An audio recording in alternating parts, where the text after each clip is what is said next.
শোনো না, বলছি শপিং এ যাবো, আমাকে 10,000 টাকা দেবে? 10,000 টাকা? 10,000 টাকায় আজকাল শপিং হয়? তুমি 50,000 টাকা নিয়ে যাও। টাকা তো গাছে ফলে, নাড়াবো আর পড়বে। টাকা ইনকাম করতে আবার কষ্ট হয় নাকি?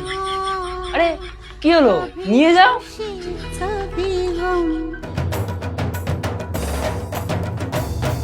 কি করছো বলো তো তখন থেকে? রান্নাঘরে বাসনগুলো অনেকক্ষণ থেকে পড়ে আছে, যাও গিয়ে মেজে দিয়ে আসো।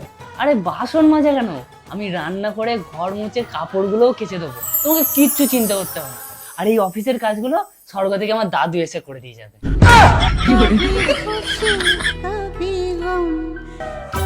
বেরোলাম। বলছি অফিস থেকে আজকে একটু তাড়াতাড়ি বাড়ি ফিরবে তো।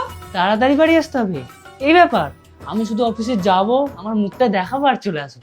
ওরা তোমার মুখ দেখেই টাকা দেয়, কিচ্ছু কাজ করতে হয় না। कभी खुशी